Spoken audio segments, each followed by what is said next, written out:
If you're an entrepreneur with ADHD, you know the struggle. Your brain races with ideas, but you're bogged down doing everything yourself, and it's hard to get your team to take initiative.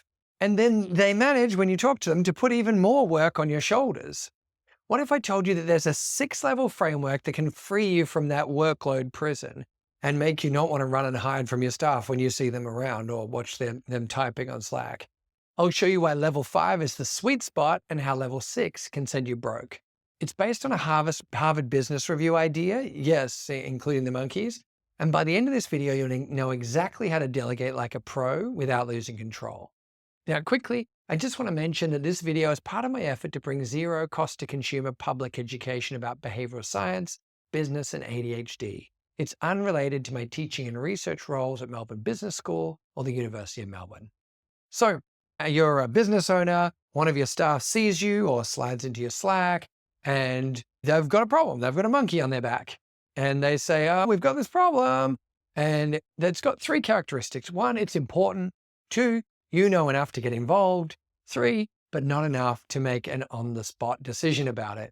So you say, hey, I'm glad you brought this up. I'm headed into a meeting. Let me have a think about it. And boom, the transfer of the monkey is complete. So you say, I'll come back to you at the end of the day or later. And now the monkey is yours. And your staff member's feeling extreme relief. Like, oh, great. I'm no longer stressed about this. They're thinking you're amazing because now the monkey's yours. So we've got these roughly 4 types of time. Onken, who first thought of this idea, asked himself, why is it that managers are typically running out of time while their subordinates are running out of work? And this is why.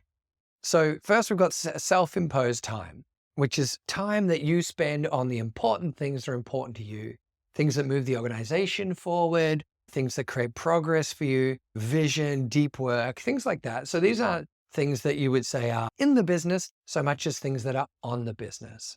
And then next up is client-imposed time.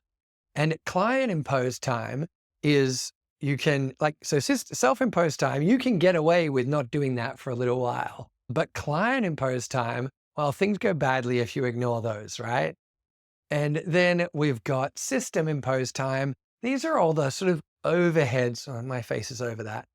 These are all the overheads of running the business. Like, for example, doing your bookwork and your bank reconciliations and all that. Those are all the system-imposed times. And lastly, is subordinate imposed time. So this is time that you use servicing what your staff needs. So when they bring you a monkey, then that's that. They come to you, they say, hey, I've got this problem. The monkey ends up on your back. And then when you accept a new monkey, it needs feed and caring. You need to do something with it. So that time has to come from somewhere. And it doesn't come from client imposed time. And it doesn't come from system-imposed time, of course, at least not for long. Like you might be able to ignore your emails and your accounting for a little while, but not for long. It comes from, you guessed it, self-imposed time. So then, oh, look, the monkey's sad. Then, of course, you don't shrink the amount of self-imposed time, generally speaking, because we're diligent, we have a vision for our company, and we want to move things forward. So actually what happens is we come in on the weekend because we've got too much subordinate imposed time. And so we end up putting in more self-imposed time, or the business just doesn't grow. Yeah. So our team's out on the weekend playing golf or whatever it is that people play nowadays, pickleball. And we are here trying to work out how to move the business forward, or feeling guilty that we're at a family gathering and not moving our business forward. This brings us to this concept called the scale of initiative. At the lowest level, our staff hide problems. And you might have had one of these where they make a mistake and they keep it a secret. So that's the lowest level of initiative. We don't want that. And then we've got wait until told. So your staff member has a problem, but they don't bring it to you. They just wait until they get told. Yep. Then 2 is ask what to do. So they're going to say, hey, I've got this problem. What do you think I should do? 3 is recommend action and proceed with approval. So they say, hey, I've got this problem. I think that we should do this. And you say, yeah, that's a good idea. Go ahead and do that. Or you go, oh, that's a great start to an idea, but do this. Number 4 is act on own initiative and report at once. So they say, hey, I've got this problem. I've done this. And now I'm sending you a Slack message to tell you about it, or I'm walking into your office to tell you about it, or sending you a text. And 5 is I've got this problem. I've acted on my own initiative, and I'm going to tell you in our once a week meeting, or I'm going to tell you in our once a month meeting. So they're reporting through a routine procedure. And then lastly is act on an initiative and don't report. And these are our lone wolves, right? So we don't want this. So people who, and you may have had one of these where they're like going around solving problems in all kinds of innovative ways, but not necessarily ways that you would want, and you're not hearing about it, so you can't provide any direction. And perhaps they're doing things without knowing the full story of the organization, and so you can't redirect. All right. So we want people acting in 3, 4, and 5. Yeah. So if our staff right now are at 2, we want to say, hey, we're trying to build people in their capacity to have initiative so that you can grow in capacity rather than just do a job. You can get good at it and grow in that. And there can be some discomfort here, right? If they ask what to do all the time and you answer them, then that makes the problem go away. Whereas if you say, hey, when you bring me a problem, I want you to come with an action, then that can be unpleasant. Yeah, it can be uncomfortable. So we recognize that we need to build a space of psychological safety there. So we need to say, hey, come up with a suggestion, and we're working on this at the moment. We're growing in this skill. So you don't necessarily have to have the right answers right now, but I want you to be able to grow in this area. And so I want you to come up with the answer so that we can build this up. And we'll talk in a minute why you should think carefully about the answers that they give. And then once someone's coming with an action and you're sending them away to do it or sending them away to ask someone else to do it, so that it's getting done without you taking the monkey, then you want them to move up to acting on their own initiative and reporting at once. So going, hey, the answers you've been coming to me with that I've been saying, yep, do it, they've been great. So what I'm going to do is give you a bit of a budget or give you a bit of scope. And from now on, I want you to do that and then come back to me and tell me what you already did. Yeah. And this area now, we need to be very careful with psychological safety. And because they've already done it, then try pretty jolly hard to make sure that that we're happy about it, even if we're only a little bit happy. Cool. And then act on an initiative, report through routine procedure is that next level up where we have a regular meeting with somebody and they solve problems and tell you what they did. I'll have to make another video about this, but motivation is driven by your car, the sense that someone feels that they're competent. And now this competence is just perceived, right? They don't actually have to think that they're good at it right now. They have to think that they can get good at it, or they've got the resources they can access to get good at it. So it doesn't need to actually be like real competence. It can be perceived competence, and it's built in our network. They can go and ask ChatGPT. They can go and ask a friend. Yeah, they can find a sense of competence. There was a study from Harvard, Wharton, and BCG where you'll see here that people with GPT were more likely to come up with higher quality answers to a problem than the people who were in the control group who just tried to solve the lab brief themselves. So the consultants were more effective in the GPT group. Interestingly, the little red gap here, they're basically the same quality, but so what was the difference between the GPT and the GPT overview is they got a little bit of training on how to do prompt engineering. So prompt engineering didn't seem to make a big difference to quality. So plus this is GPT 3.5. And so in getting old now, you can see that it picked up quality quite a lot as opposed to this blue group where they just work by themselves. Now, why is this?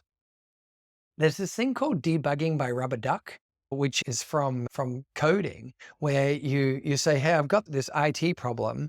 How do I solve it? I don't know how to solve it. And you go to explain it to a friend and thinking through and explaining it to your friend, you realize, okay, that's the problem. And so debugging by rubber duck is when you explain it to a rubber duck and in the process of explaining it, you realize, yeah, that's the problem.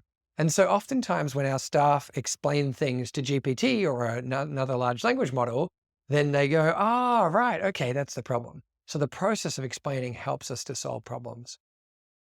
So that's competence. And now autonomy. So autonomy is this sense that I got to make the decision myself. I got to choose. I wasn't forced into it. So it wasn't some external reason why I had to do something, but instead it's an opportunity I have to solve the problem. I chose to solve it. I care about this.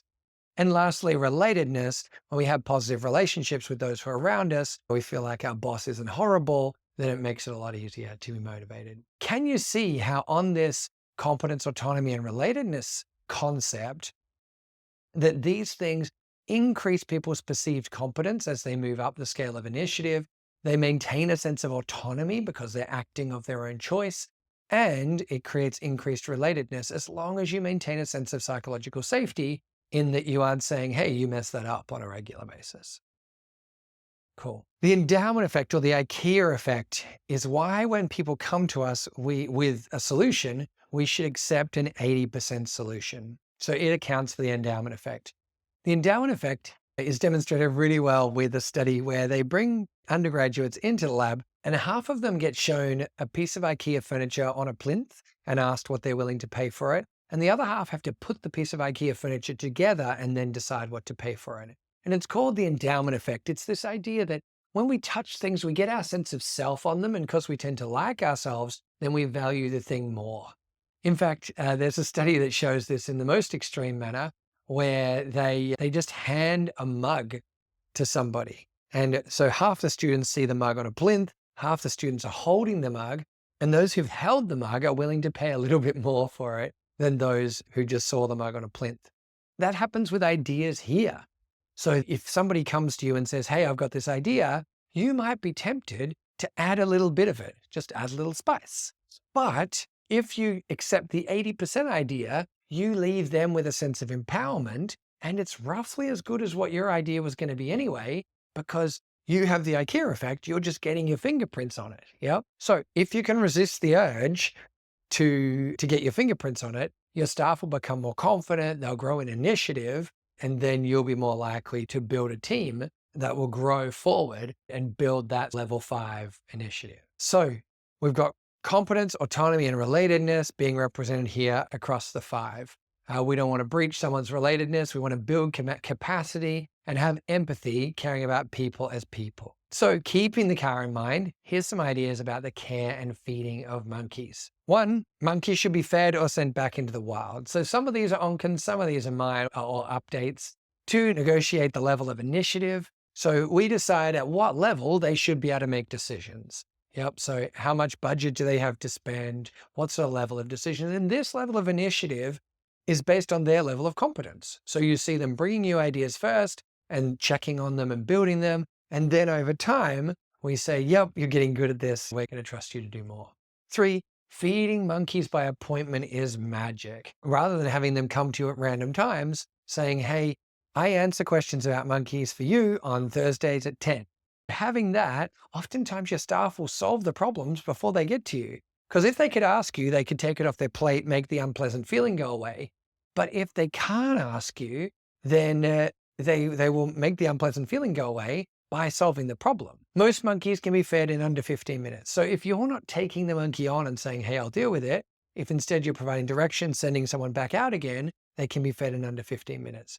Now, if you're at level 3, so your people are bringing you the solution and the problem and telling you right away, or if you're still at level 2, they're bringing you the solution and the problem and asking you, then I would suggest that you focus on speeding up the speed of turnaround.